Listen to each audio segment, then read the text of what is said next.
성령의 음성 주관 인도를 받으려면 어떻게 해야 할까요?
사랑하는 시청자 여러분, 세계적인 부흥사 이재롱 목사의 설교를 통해 마음을 진리로 일궈서 성령의 음성을 밝히 듣는 복된 삶을 영위하시기 바랍니다.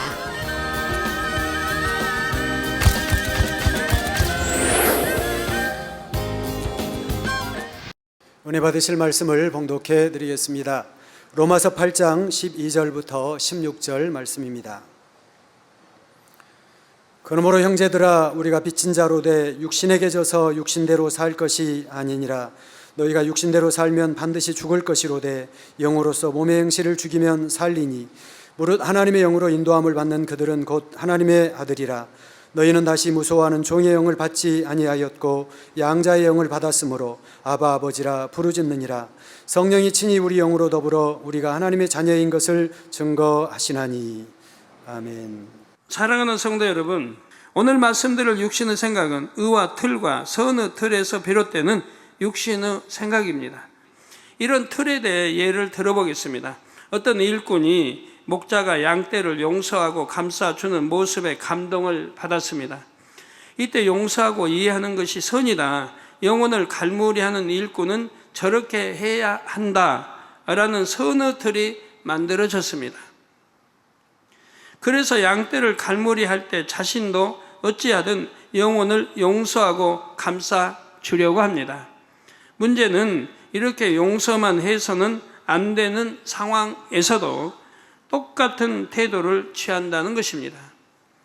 만약 돌이키지 않으면 결과적으로 구원받기조차 어려운 영혼을 무조건 감싸주는 것이 진정한 선일까요? 이때는 영혼이 죄에서 돌이킬 수 있도록 이끌어 주는 것이 진정한 선입니다.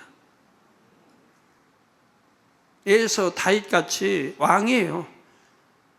범죄 한 번 했어요. 그렇지만 어떻게 합니까? 선지자본에서 지적합니다. 죄를 인정합니다. 사울 임금처럼 인정하지 않고 변명하고 그런 게 아니라 다윗 임금은 그냥 인정합니다. 내가 죄를 지었습니다. 그러고 나서 이제 다윗 임금에게 이 혹독한 연단이 오죠. 정말 상상하기 어려운 연단이니까 한번 성경 보시면 하나님이 그렇게 사랑받는 다윗 종인데도 상상하기 어려운 연단이 오기 시작합니다. 환난이 옵니다. 그럴 때 다윗은 어떻게 했습니까? 겸비한 자세로 죽어지지 않습니까? 나는 죽었습니다. 나는 왕도 아닙니다. 즉 백성이 저주를 해도 다 받아줍니다. 말 한마디면 끝내는데 장군 신하들 있고 장군들 내가 저 죽여라. 백성이 감히 왕한테 이럴 수 있나? 죽여라. 하면 끝나는 거 아니에요? 현재 왕인데 아들이 이제 빼앗겼지만 지금 여하튼 왕은 왕인 거지. 그러지만 겸비한 자세이기 때문에 죽이라고 못합니다. 오히려 용서하라고 그러죠. 그리고 그 혹독한 걸 낮추고 자기는 최대한 낮춰서 그 연단을 감사하게 받습니다. 그래서 하나님 보실 때 이제 됐다 할 때 용서받고 하나님이 위로를 해 주시죠. 이게 회개인 거예요.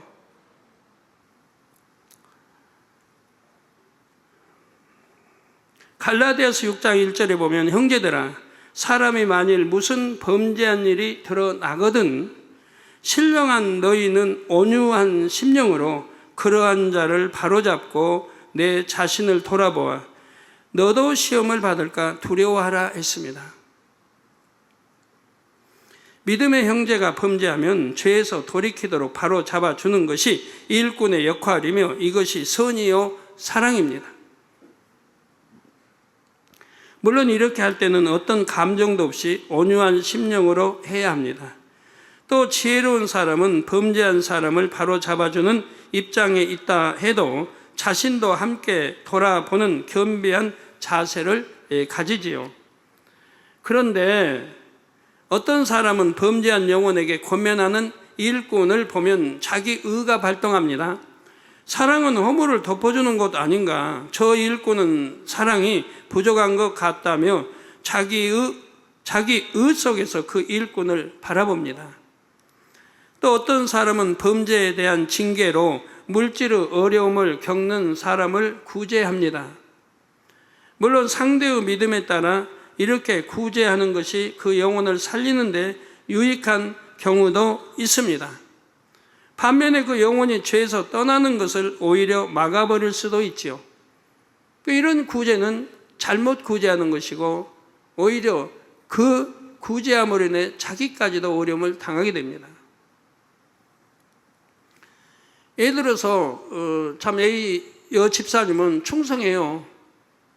충성하는데 남편 집사님은 몸도 건강한데 놀고 있어요. 일도 안 해요. 그래서 가정이 어려운 거예요. 더군다나 남편은 이제 뭐 술, 담배는 뭐 이러니 또 마시고 피우고 뭐 도박까지 한다. 그럼 자연히 가정이 어려울 수밖에 없죠. 근데 그 가정에 도와줍니다. 구제를 해줍니다. 그러면 뭐예요? 남편 술, 담배 피우는데 도와주는 거고 도박하는데 도와주는 거와 같은 거예요. 구제해서. 죄 짓도록 지금 도와주는 거예요. 그런 구제는 잘못된 구제죠. 그래서 구제할 때 지역장들이 구제를 먼저 신청하는 거예요. 왜 자기 지역에 구제할 때 구제 대상인가 아닌가 이런 걸 봐야 되기 때문에. 아무리 가난하다고 무조건 구제하는 게 아니죠. 오히려 구제해서 죄를 짓도록 만들고 오히려 일 안 하고 집에서 놀게 만든다면 되겠습니까? 이런 걸 분별해서 구제도 해야 되는 것이죠. 요나가 바로 하나님 말씀 불순종하여 도망갈 때 그 배 사람들이 긍휼히 여겨서 바다에 던져야 되는데 던지지 않고 긍휼히 여겨서 어찌고 살려보자 하니까 다 같이 어려움 당하잖아요. 다 같이 배에 있는 거 다 바다에다 버려야 되고 다 같이 환란에 빠지잖아요. 결국 하나님 말씀 순종해서 바다에 던졌을 때 풍랑이 잠잠하고 바람이 잠잠하고 이제 자기들 참 이런 환란에서 끝나는 걸 보게 돼요. 그래서 구제도 아무나 하는 거 아니고요.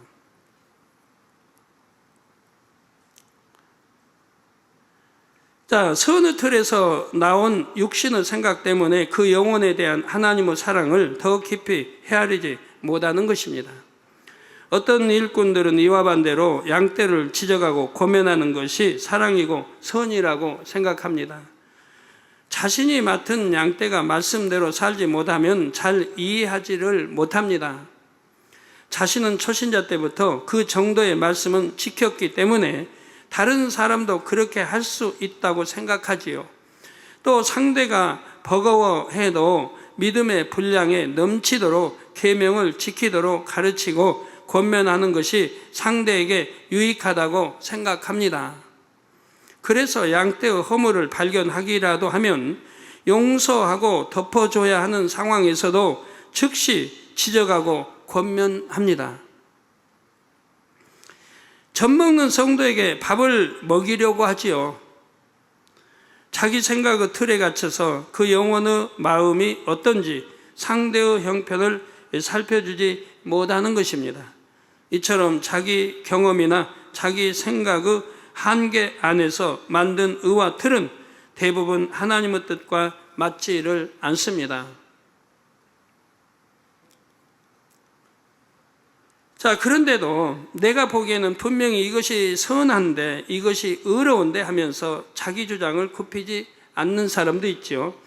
물론 진리가 시시각각 달라진다는 뜻은 아닙니다. 진리는 절대 불변이지요. 다만 물이 담는 그릇에 따라 모양이 바뀔 수 있는 것처럼 상황에 따라 진리를 적용하는 모양이 조금씩 달라질 수 있다는 말입니다. 이게 진리 자체는 변하지 않지만 그 상황에 따라 이렇게 달라질 수 있다는 것입니다. 이렇게 이런 거 다 이해하려면 또 비유도 몇 개 들어주고 해야 되는데, 그렇게 하다 보면 시간이 한도 없이 흐르니까 또 그렇게까지는 못해요. 일일이 비유 다 들어서 설명해야 되니까. 자, 그러면 그때그때 진리를 어떤 모양으로 적용해야 하는지 어떻게 알 수 있을까요? 성령의 음성과 주관으로 알 수 있습니다. 성령의 음성을 밝게 듣는 사람은 어떤 상황을 만나든지 그 상황을 바로 파악할 수가 있지요. 진리를 어떻게 적용해야 하는지 금방 답을 얻을 수가 있습니다.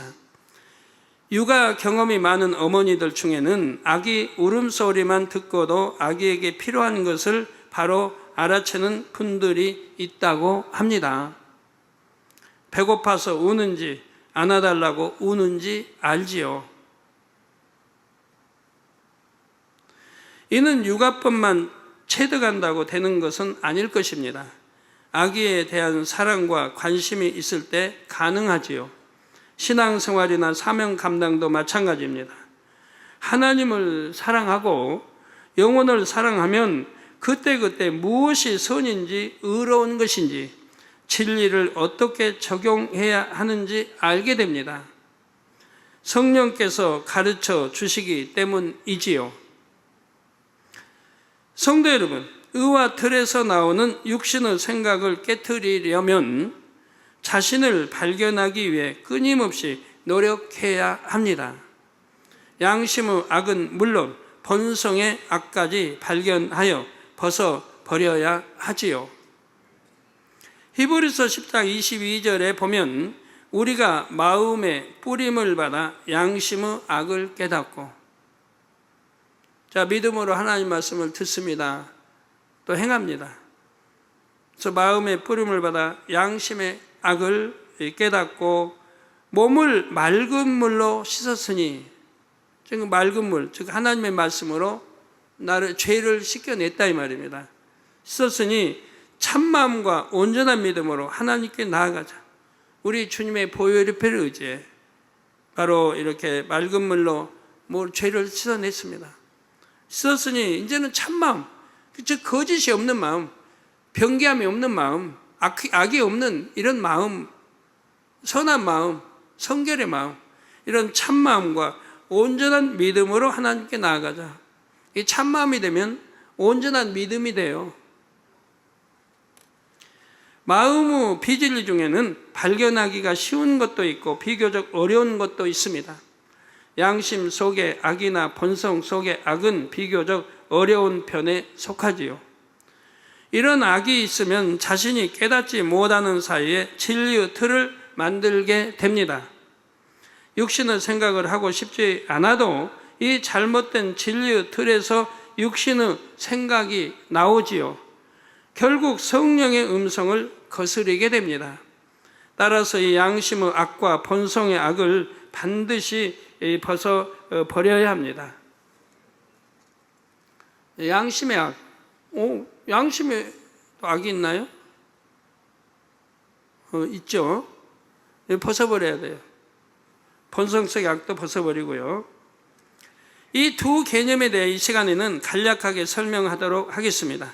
구체적인 내용은 영혼육 설교나 책을 참고하시기 바랍니다. 먼저 양심의 악에 대해 살펴보겠습니다.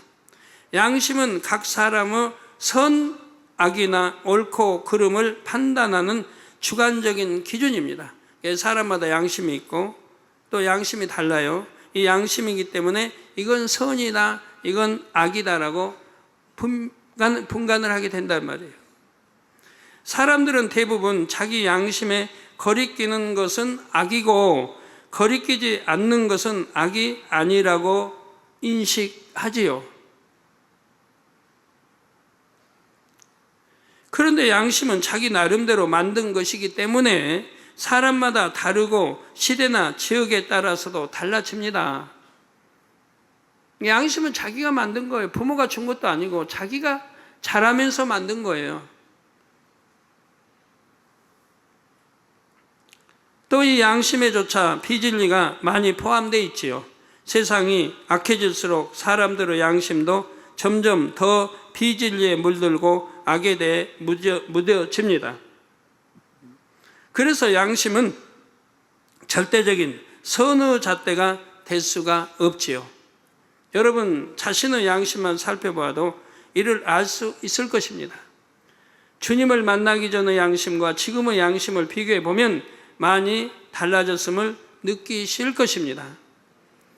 예전에는 악이라고 느끼지 못한 것도 지금은 악으로 느껴지지요. 진리의 말씀을 들으면서 양심이 정화됐기 때문입니다. 그만큼 양심이 정화되는 만큼 옛날에는 선이라고 생각했던 게 악인 것을 발견하게 되고, 옛날에는 저 악으로 내가 판단했던 게 그게 선인 것도 있는 것이고. 그런데 양심의 악을 많이 버렸는데도 미세한 악이 남아서 의지와 상관없이 성령의 음성을 거스리는 일이 생기기도 합니다. 옳다고 판단하여 어떤 행동을 취했는데 그 행동이 하나님 보시기에는 옳지 않은 경우가 있지요. 그러므로 미세한 악까지 숨은 그림 찾기를 하듯이 구석구석 찾아내야 합니다. 자, 찾아내는 방법 제가 알려드렸죠, 전에.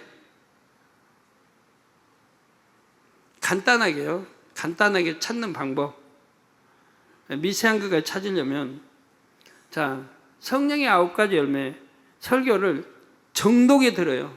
하여튼 뭐 잡념 없이 깨끗하게 들어봐요. 어떻게 듣냐? 은혜로 듣지 말고 나를 발견하기 위해서 들어요. 나를 발견하기 위해서. 내게 기준을 다 두고 말씀을 들어요. 거기서 나를 발견하기 위해서. 또 사랑장의 사랑, 또 팔복의 팔복, 팔복에 나오는 복, 또 선의 4단계, 또 7령, 이런 것들이 쭉 있어요. 그 외에도 있지만 이런 것들을 들으면서 나를 발견해봐요. 발견해보는데 듣는 것마다 다 은혜입니다. 말씀이 다 은혜예요. 발견이 안 돼요.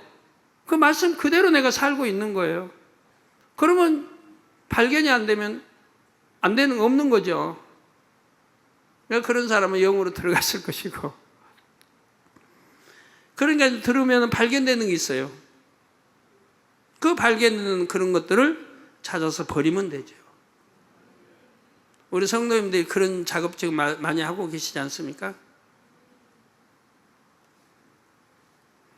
그래서 얼마나 성결되고자 또 영사모에 들어가고자 노력들 하십니까? 요즘 많이들 하십니다. 우리가 찾고자 노력하며 기도하면 성령께서 양심 속의 미세한 악을 발견해 주십니다. 예를 들어 펜이 필요한데 마침 옆자리에 펜이 있어서 말도 없이 써버린 경험이 있으신지요? 허락도 없이 남의 물건을 마음대로 취급했으니 이렇게 행동하는 사람의 마음에는 도적의 마음이 있는 것입니다. 그러나 여러분 이렇게 했다고 봐요. 나 도적이다 할 사람 어디 있습니까? 전에 10계명 하나님 풀어주실 때 도적질하지 말라 거기에도 나오죠. 자기 아버지 거 물건을 내가 아버지 허락 없이 썼다 해도 그것도 도적이라 했어요. 도적이라. 내 아버지 건데도 허락 없이 썼다. 그러니까 그런 걸 저는 알기 때문에 저는 교회 당회장이면서도 아버지 거 일체 쓰질 않아요. 하나님 거 물품, 성물 물품 일체 쓰질 않아요. 내가 돈 주고 내가 샀어버리지. 저는 한 권도, 한 장도 써본 일이 없어요. 외부에서 뭘 거기다 다 모으면은 빼고 꼭 모았다가 교회에다 도로 갖다 주지. 자, 하나님 말씀을 듣기 전에는 친한 사이인데 뭐 물어보나 마나 쓰라고 했을 거야. 펜 좀 쓰는 게 어때서 이런 식으로 대수롭지 않게 생각했을 것입니다. 그러나 지금은 다르지요. 이런 작은 불의의 행함으로도 양심의 가책을 받는 분들이 많지요. 성령의 음성을 밝히 들으려면 반드시 말씀과 성령의 도우심을 의지해서 양심의 미세한 악도 뽑아 버려야 합니다.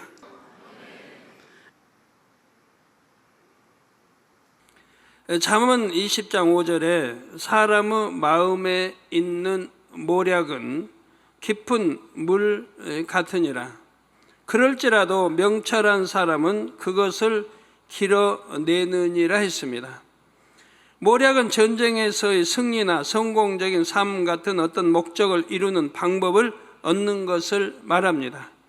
사람은 원래 모략에 능한 존재입니다. 하나님께서 뛰어난 사고력을 심어 주셨기 때문이지요. 그런데 인류 역사상 천재라고 불린 사람들조차 하나님께 부여받은 능력의 절반도 사용하지 못했다는 게 사람들의 견해입니다. 마음에 있는 모략을 왜 길어내기 어려운 깊은 물 같다고 했는지 알 수가 있지요. 그럴지라도 여러분은 이 모략을 얼마든지 길어낼 수가 있습니다. 바로 성령의 도움을 받으면 가능하지요. 단 조건이 있습니다. 먼저 마음 깊은 곳의 악부터 뽑아내야 한다는 것입니다. 성령은 선하시기 때문입니다. 성령의 뜻을 알려면 여러분도 선해져야 하지요. 의와 틀에서 나오는 육신의 생각은 대체로 마음 깊은 곳의 악에서 나옵니다. 따라서 성령의 음성을 밝히 들으려면 양심의 악, 본성의 악 등 마음 깊은 곳에 숨어있는 악까지 찾아내서 버려야 합니다. 사랑하는 성도 여러분, 본성은 마음의 근본, 성질입니다. 사람은 태어날 때부터 선과 악이 섞여 있는 본성을 타고납니다. 인류는 모두 아담의 후손으로서 본성 속의 원죄를 물려받기 때문이지요. 물론 본성은 100% 타고나는 것만으로 결정되지는 않습니다. 악한 본성을 타고났어도 성장하면서 마음의 선을 많이 받아들이면 본성이 선해집니다.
반대로 비교적 선한 본성을 타고났어도 악을 자꾸 받아들이면 악한 본성이 만들어지지요. 아무리 착하더라도 어려서 부모가 그냥 맨 거짓말 가르쳐봐요. 그러면 거짓말장이로 자라잖아요. 뭐 그냥 훔치고 뭐 그냥 막 해도 그 해부터 버리면 이제 의뢰이 그렇게 자라는 것이고.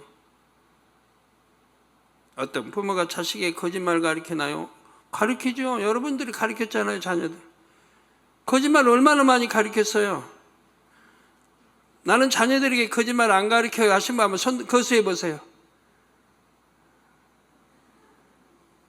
거수해 보세요. 뭐 기도 원장님, 뭐 또 별로 없잖아요. 이거는 인정 안 해요. 이거 선서지. 왜 자녀들이 거짓말 가르쳐요? 가르친단 말이에요. 그리고 거짓말장이 되죠. 그럼 학교 가서 성적표 뭐 지금 모르겠으면 옛날에 성적표 방학하면 타오거든요. 그럼 부모님 성적표 내놔라고 그러죠. 그러면 거짓말하죠. 나 방학 끝나고 주신다고 했다고. 좀 독한 아이는 고쳐가지고 성적표 순위까지 고쳐가지고 부모님 갖다 드리고 도장 맞고 그러기도 합니다. 거짓말을 가르쳤어요, 부모가. 그래도 이해 안 되시면, 혹이 이해 안 되시면, 전화가 왔습니다. 때르릉. 아들이 받았어요. 딸이 받았어요. 딸이 받고. 딱 맞죠? 맞고. 엄마, 지금 어디, 누구 아저씨한테 전화가 왔는데, 어떻게, 뭐라고 대답할까요? 엄마가. 나 시장 갔다 오게라. 거짓말 가르치잖아요. 그러면 아이는 배우잖아요. 분명히 엄마 있는데 집에 있는데 시장 갔다 오러. 왜 배워나가는 거 거짓말. 거짓말장애가 되죠.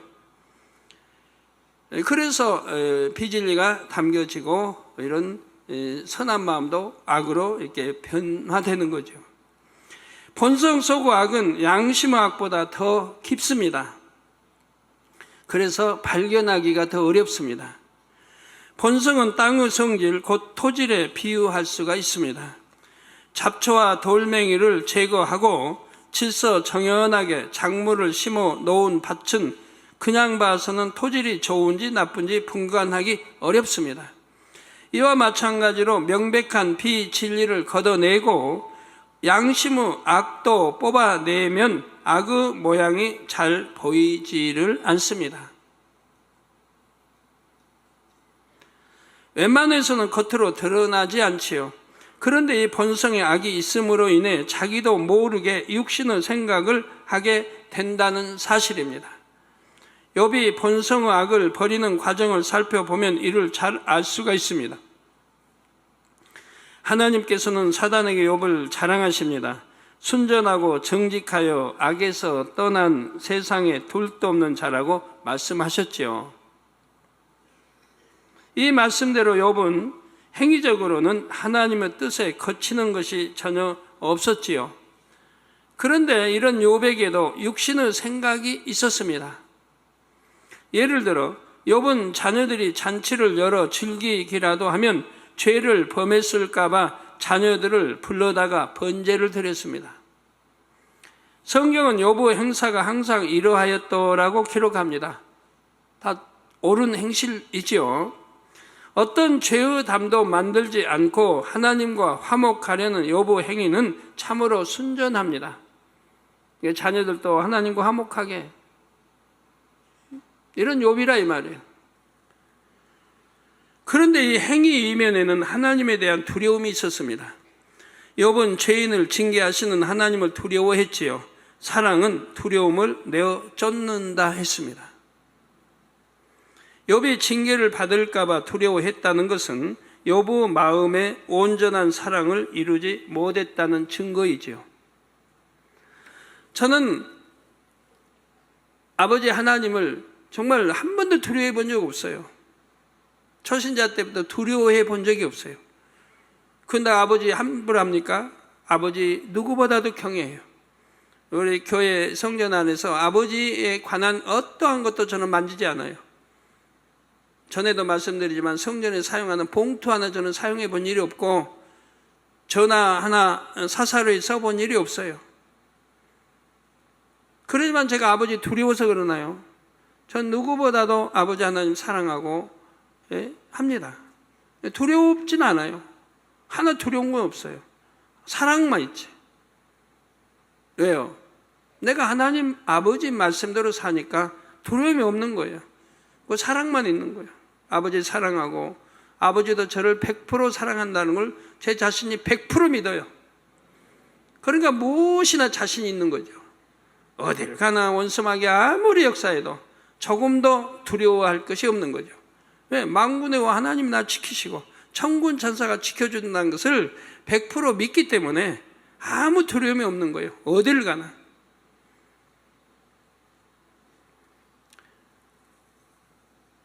또 욥은 하나님을 오해했습니다. 하나님께서 사단의 송사를 받아들이심으로 욥에게 몇 차례 시험이 옵니다. 욥은 자녀도 재산도 다 잃었고 최후에는 발바닥에서 정수리까지 악창이 났지요. 욥의 아내가 이 모습을 보고 욥에게 당신이 그래도 자기의 순전을 굳게 지키겠느냐? 하나님을 욕하고 죽으라 말합니다. 욥은 위로받아야 할 아내에게 오히려 굴욕을 당하면서도 입술로 범죄하지 않았습니다. 그런데 그의 말을 들어보면 그가 하나님을 오해하고 있음을 알 수가 있지요. 오해를 하도 단단히 오해하고 있어요. 욥기 2장 10절 중반절에 우리가 하나님께 복을 받았은즉 재앙도 받지 아니하겠느냐라고 말합니다. 즉 하나님을 이렇게 오해하고 있기 때문에 두려워하는 거예요. 하나님이 축복을 줬습니다. 믿어요. 그런데 또 언젠가는 재앙도 주실 걸로 믿고 있다 이 말이에요. 그니 얼마나 두렵겠어요.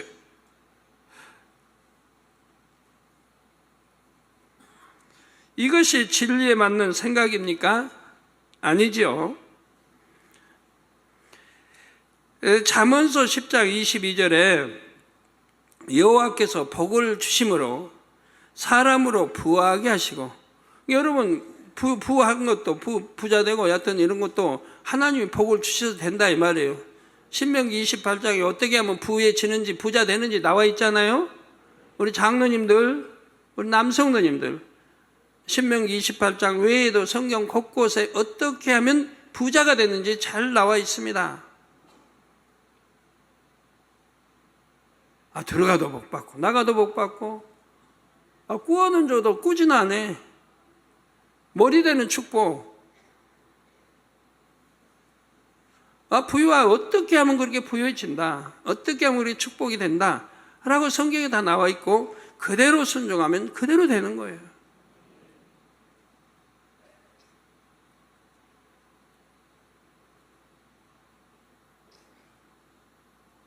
여호와께서 복을 주심으로 사람으로 부하게 하시고 근심을 겸하여 주지 아니하시느니라.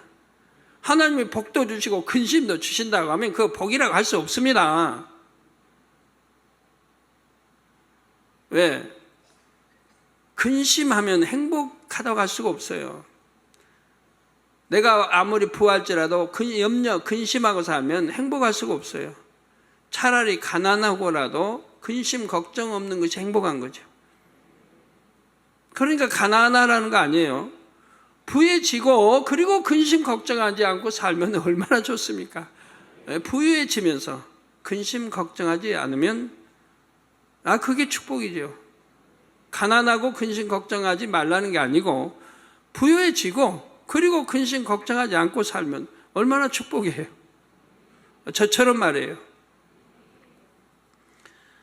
그래서 사람으로 부하게 하시고 근심을 겸하여 주지 아니하신다고 했어요.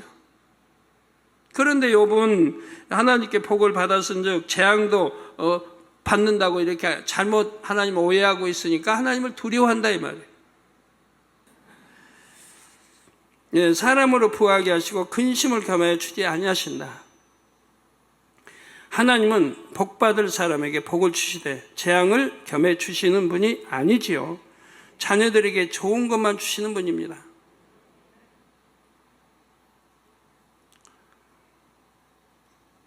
하나님을 사랑하게 되면 두려움이 없어져요. 왜? 말씀대로 사니까 두려울 이유가 하나도 없죠. 좋은 것만 주시는 하나님인데 말씀대로 안 사니까 두려운 것이고 죄를 지으니까 두려운 것이고 여러분들이 죄를 지으니까 저를 피하는 것이고 얼굴을 가리는 것이고 하는 거 아니에요.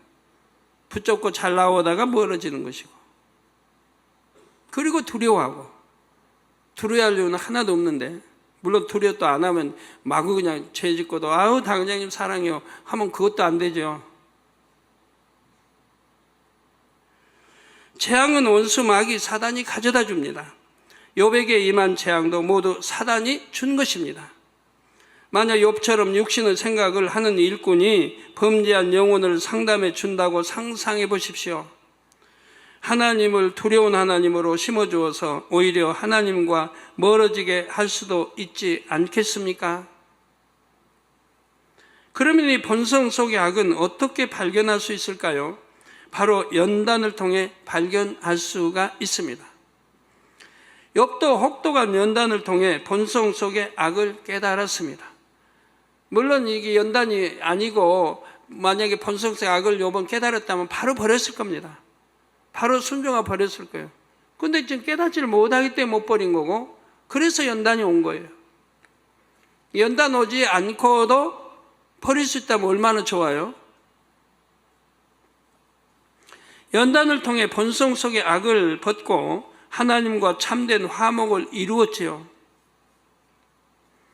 그런데 꼭 이런 혹독한 연단을 받아야만 본성의 악이 발견되는 것은 아닙니다. 하나님의 말씀으로 자신을 낱낱이 비추면 발견할 수가 있지요. 히브리서 4장 12절에 하나님의 말씀은 살았고 운동력이 있어 좌우의 낯선 어떤 검보다도 예리하여 혼과 영과 및 관절과 골수를 찔러 쪼개기까지 하며 또 마음의 생각과 뜻을 감찰하나니 말씀하지요. 더구나 여러분이 듣고 계신 성결의 복음은 말씀의 나를 더 예리하게 갈아 세운 말씀입니다. 본성의 세미한 악까지 찔러 쪼개지요. 또 디모데 전서 4장 5절에 보면 분명히 하나님의 말씀과 기도로 거룩하여짐이라고 말씀하셨습니다. 어떻게 거룩하여진다고요? 하나님의 이 말씀, 하나님 말씀과 기도로 거룩하여진다. 말씀만 가지고는 거룩해지는 게 아니에요.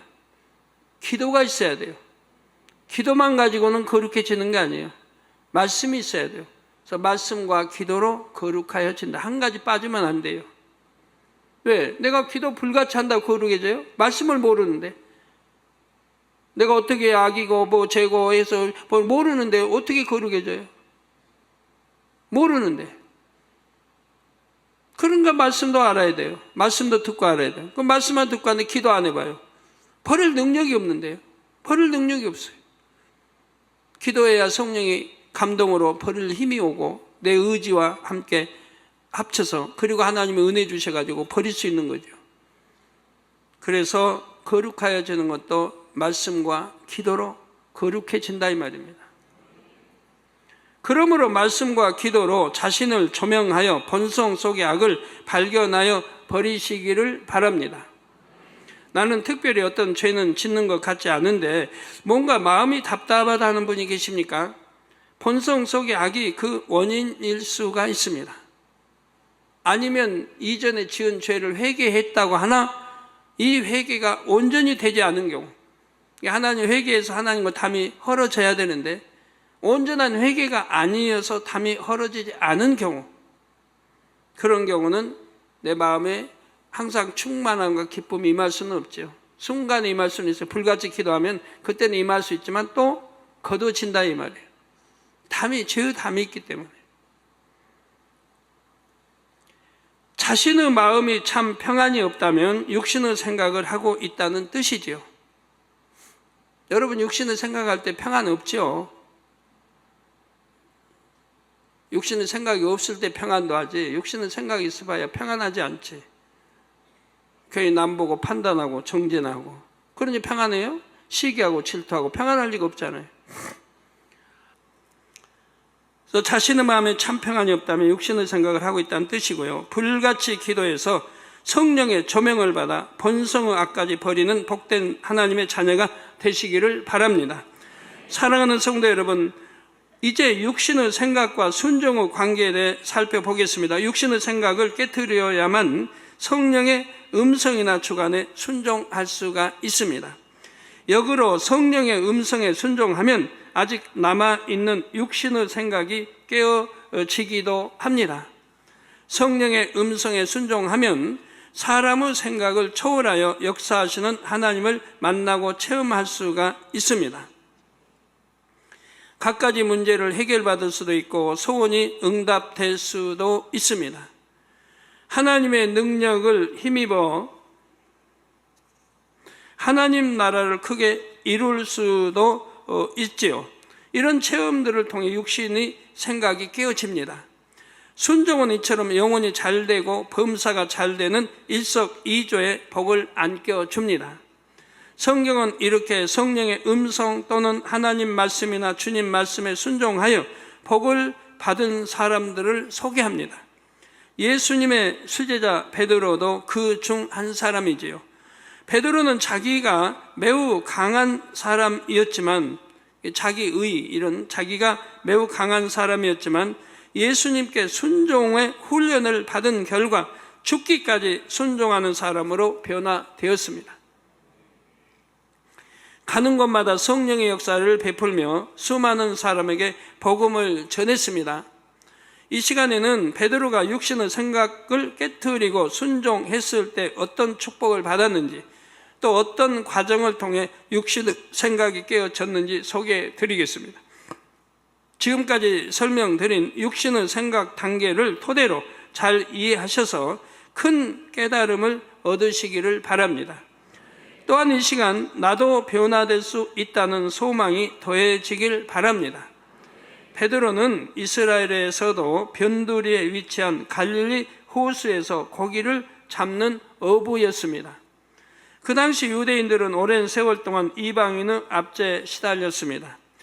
그런 만큼 현실을 뒤엎고 자신들을 구원할 메시아를 갈구했지요. 다윗 왕과 같은 힘있는 통치자, 정치적 메시아가 나타나기를 기다렸습니다. 베드로도 이런 유대인들 중 한 명이었습니다. 예수님을 만나기 전에도 베드로는 메시아에 대해 증거하는 세례 요한을 쫓았지요. 그러다가 형제지간인 안드레오 인도로 예수님을 처음 만났습니다. 예수님을 만나기는 했지만 베드로가 자신의 모든 것을 뒤로 하고 제자의 삶을 살기로 결단한 것은 아니었습니다. 그러던 어느 날 베드로의 삶을 변화시키는 놀라운 일이 일어납니다. 누가복음 5장에 보면 베드로는 평소처럼 갈릴리 호수에서 고기를 잡고 있었습니다. 그런데 그날은 웬일인지 밤새 씨름을 했는데도 고기가 잡히지 않았지요. 고기잡이를 그만 마무리하려고 하는데 예수님께서 베드로의 배에 오르시더니 말씀을 증거하셨습니다. 그런 다음 베드로에게 깊은 데로 가서 그물을 내려 고기를 잡으라 하셨지요. 베드로는 베테랑 어부입니다. 갈릴리 호수에 대해 누구보다 잘 알지요. 만약 이때 베드로가 밤새도록 수고했는데도 허탕치지 않았는가? 경험도 지식도 없는 예수님이 나보다 고기 잡는 법을 잘 아실 리가 없지 않은가? 이런 육신의 생각을 동원했다면 예수님 말씀에 순종할 수 없었을 것입니다. 그러나 그는 자신의 지식과 경험을 뒤로 하고 생각의 문을 열었습니다. 예수님 말씀에 순종했지요. 그러자 그물이 찢어질 정도로 엄청난 양의 고기가 잡혔습니다. 건져 올린 고기를 담은 두 척의 배가 가라앉을 지경이 되었지요. 이를 본 베드로는 예수님 무릎 아래 엎드려서 주여 나를 떠나소서 나는 죄인이로소이다 라고 고백합니다. 드디어 예수님을 향해 마음 문을 활짝 연 것이지요. 모든 것을 버리고 예수님의 제자가 되기로 결심을 했습니다. 사랑하는 성도 여러분, 성령의 음성 인도 주관받는 거 잘 들으시죠? 한 번으로 듣고 끝내지 마시고 완전히 양식 삼으세요. 그래서 이제부터 말씀 다 듣고 나서 여러분도 성령의 음성 들을 수 있는 분들이 돼야죠. 음성 듣고 주관도 받고 인도도 받으면 만사형통할 건데, 우리 남성도 사업하시는 분들 성령의 음성 인도 주관 받아봐요. 그럼 아니 될 것도 되고 될 건 더 잘 될 건데. 계약? 성령의 음성 들으면 계약해야 할지 안 해야 할지, 집 매매 다 얼마나 좋아요. 성령의 음성만 듣는다면 얼마나 쉬운 길을 갈 수 있는 거를, 어려운 길을 가고 또 생각 동원해서 어렵게 가고 하지 마시고, 우리 또 장로님 한 분이 열심히 이제 말씀도 늘 들으시고 영으로 들어가야겠다고 결단하고 가시는 장로님도 계시는데요. 빨리빨리 이제 이렇게 말씀으로 무장하고 그 말씀의 영적 이해해서 내게 영으로 읽어야 돼요. 영으로 읽어서 영으로 일군 만큼 성령의 인도 주관을 받아요. 그래서 사업해봐요. 많이 될 거는 안 되는 거는 아버지 다 막으시고, 될 거는 되게 하시고, 안 될 것도 하나님이 뜨시면 되는 거고, 내가 아무리 마음에 경영할지라도 하나님이 인도하시지 않으면 소용없어요. 잠언서에 있는 16장에 잠언서에 있는 대로 내가 마음의 경영에도 하나님이 다 주관하고 인도하셔야 돼요. 근데 하나님이 인도하지 않으시면 안 돼요. 그러면 왜 하나님이 인도하신다고 했는데 안 되냐? 내가 하나님의 사람이 돼야죠. 내 육신은 생각이 있고 육신은 생각으로 내가 하나님 동으로 가도 내가 서로 가고 얼마든지 하잖아요. 그러면 아버지 하나님이 아무리 축복된 길로 인도하려고도 안 되잖아요. 내 생각이 동원해서 내가 하나님이 원하시는 반대로 가니까. 그래서 부지런히 말씀을 듣고 해서 그 말씀의 의미를 알아서 그 말씀대로 순종해서 영으로 일구고 나면 그때는 성령이 내 마음을 주관하세요. 그래서 사업도 구상하고 해나가면 참 너무 좋을 텐데. 예. 말씀 상고하시면서 통성으로 다 같이 기도하시겠습니다. 할렐루야. 주님, 은혜와 사랑에 감사드립니다. 오늘 또 들은 말씀이 믿음이 되고 생명이 되게 도와주시고 성령의 밝은 음성 인도 주관받아 나갈 수 있도록 축복해 주시옵나이다. 내 본성 속에 양심의 악, 또 본성 속의 악까지도 발견하여 빼내어 버릴 때에 내가 성령의 밝은 음성 인도를 받을 수가 있습니다. 아버지여, 역사해 주시옵나이다. 내 양심의 악도 발견해서 빼내버리고 본성 속의 악도 빼내어 버리게 도와주시기를 원합니다. 주여 감사합니다. 우리 주 예수 그리스도의 이름으로 기도합니다. 아멘.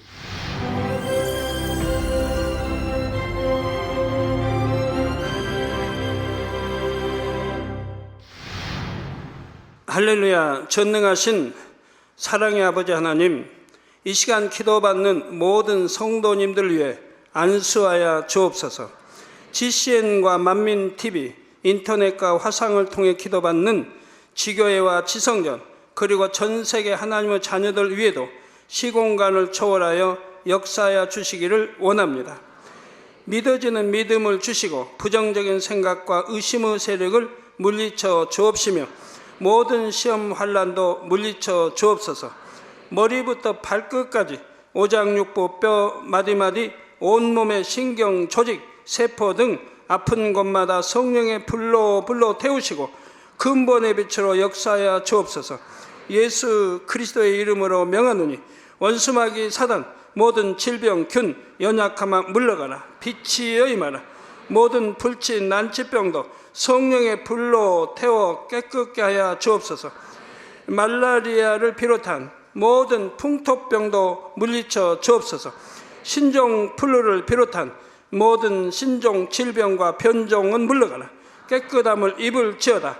감기, 기침, 열, 몸살, 독감 등 각종 유행성 질병도 다 물러가라. 어떠한 유행성 질병 균도 틈타지 않게 지켜 주옵소서. 위암, 폐암, 간암, 유방암, 자궁암, 대장암, 피부암 등 각종 암과 에이즈, 백혈병, 뇌졸중, 고혈압, 저혈압, 심장병, 폐병, 위장병, 당뇨, 부인병, 피부병, 갑상선 질환과 모든 염증도 깨끗게 하여 주옵소서. 소아마비, 중풍, 관절염, 디스크도 온전케 하여 주옵소서. 요통, 두통, 신경통을 비롯한 모든 통증은 사라질지어다. 간질, 자폐증, 우울증, 조울증, 노이로제 등 모든 정신질환도 물러가라. 모든 마비된 것도 풀어지고 일어나 걷고 뛸지어다. 눈도 잘 보이게 하옵시고 귀도 잘 들리게 하여 주옵소서. 소경은 눈을 뜨고 기머거리는 들으며 벙어리는 말할지어다. 각종 사고 후유증도 깨끗게 하시고 부러진 뼈도 붙여 주옵소서. 화상 입은 것도 온전케 하옵시고 화기암 물러가라. 열도 물러가라. 아버지 흉터 나지 않게 역사해 주시기 원합니다. 마약을 비롯하여 각종 약물과 독극물 중독도 깨끗함을 입을지어다. 죽은 신경과 세포가 살아나며 죽은 자도 살아나게 하여 주옵소서. 잉태의 축복도 주시기를 원합니다. 잉태의 축복을 받으라. 예수 그리스도의 이름으로 명하노니 원수마귀 사단아, 하늘 공중 곳에 잡은 악의 영들아 물러가라. 그의 사자들도 물러갈지니라. 이 땅의 악한 영, 더러운 영, 거짓되고 간사한 영, 의간질하고 미혹하는 모든 어둠들은 물러가라. 모든 흉악의 결박을 풀고 어둠아 물러가라. 빛이여 임하라. 아버지 하나님, 부르짖어 기도할 수 있는 능력을 주시고 죄를 버리고 성결될 수 있는 능력을 주옵소서. 영원히 잘됨같이 범사에 잘되게 하시고 가정의 복음화도 이루어 주시기를 원합니다. 한 주간도 모든 사고와 재앙으로부터 지켜주시고 불통이 없는 형통한 삶을 살 수 있도록 축복해 주옵소서. 성령의 불담으로 천군 천사와 주님의 불꽃 같은 눈동자로 모든 하나님의 자녀들과 가정, 일도, 사업들을 지켜주시기를 원합니다. 학생들에게 지혜와 명철을 더하시고 공부할 수 있는 뜨거운 마음과 열정도 더하여 주옵소서. 마음과 생각을 세상에 빼앗기지 않도록 지키시고 하나님을 뜨겁게 사랑하는 학생들로 축복하여 주옵소서. 하나님의 자녀들이 먹으나 마시나 입으나 무엇을 하든지 하나님 앞에 영광 돌리는 삶이 되게 축복하여 주시기를 원합니다. 나는 하나님을 만났노라, 체험했노라, 응답 받았노라, 축복 받았노라 간증하는 입술이 되게 역사하여 주옵소서. 아버지 하나님 감사합니다. 홀로 영광 받으옵소서. 우리 주 예수 그리스도의 이름으로 기도하옵나이다. 아멘. 성령의 음성 주관 인도를 받으려면 어떻게 해야 할까요?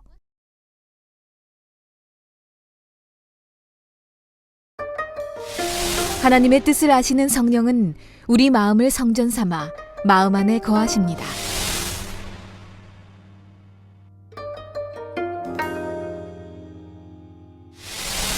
성령의 음성을 듣고 매 순간 성령의 인도를 받으면